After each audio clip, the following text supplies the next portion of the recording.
अंधेरा, सिर्फ पानी की गूंजती हुई आवाज। धीरे धीरे कृष्ण की आंखें खुलती हैं। वो घबरा कर उठता है, चारों तरफ देखता है, लेकिन अगले ही पल वो रुक जाता है, क्योंकि वो डूबा नहीं है।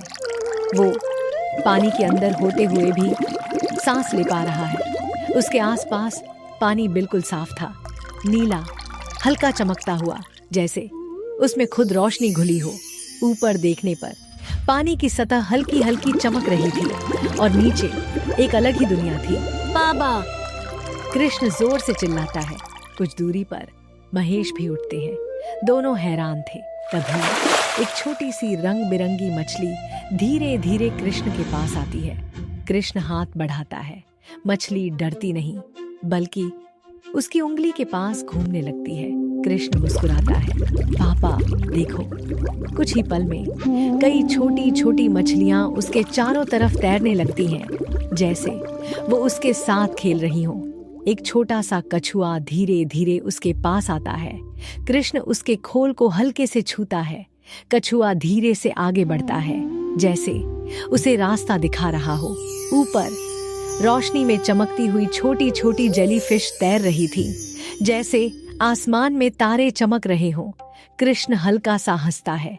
कुछ पल के लिए वो सब भूल जाता है, लेकिन तभी उसे अपने पैरों के नीचे कुछ महसूस होता है।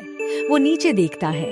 रेत नहीं, बल्कि पत्थरों से बनी एक सीधी सड़क, जैसे कभी यहाँ लोग चलते होंगे। आसपास टूटे हुए खंभे, पुरानी सीढ़ियां और आधे दबे हुए दरवाजे धीरे धीरे दिखाई देने लगते हैं। मछलियां अब भी उसके साथ थीं, कुछ आगे तैर रही थीं, जैसे उसे रास्ता दिखा रही हो। धीरे धीरे धुंध हटने लगती है और सामने एक विशाल शहर उभरता है। ऊंचे ऊंचे पत्थर के स्तंभ, जिन पर बारीक नक्काशी बनी थी, दीवारों पर उकेरे गए चित्र जो किसी प्राचीन कहानी को बताते थे। टूटे हुए मंदिरों के गुंबद, लेकिन अब भी भव्य। कुछ खंभों पर हल्की सुनहरी चमक थी, जैसे वो अभी भी जिंदा हो। एक जगह पत्थरों से बना विशाल दरवाजा, जिसके ऊपर सुंदर नक्काशी और आकृतियां थी। सड़कों के दोनों तरफ समान दूरी पर खड़े खंभे, जैसे पूरा शहर बहुत सोच समझ कर बनाया गया हो। महेश धीरे से कहते हैं, ये जगह क्या है? लेकिन कृष्ण बस देख रहा था। उसकी आंखों में डर नहीं था, सिर्फ आश्चर्य। पापा, ये वही जगह है। और तभी बांसुरी की आवाज, इस बार और साफ और गूंजती हुई, जैसे पूरा शहर उसी आवाज से जिंदा हो। मछलियां अचानक एक दिशा में तैरने लगती हैं, जैसे वो भी उस आवाज को पहचानती हो। कृष्ण धीरे धीरे उनके पीछे बढ़ता है। अचानक पानी में नीली रोशनी फैलती है। कुछ पल के लिए एक परछाई दिखाई देती है, हाथ में बांसुरी, लेकिन चेहरा साफ नहीं।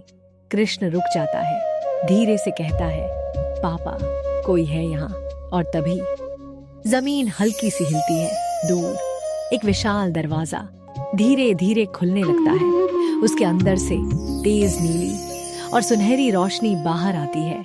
बांसुरी की आवाज अब बिल्कुल पास थी। कृष्ण उस रोशनी को देखता है, धीरे धीरे आगे बढ़ता है और धीरे से कहता है, क्या ये वही जगह है जहां भगवान कृष्ण रहते थे?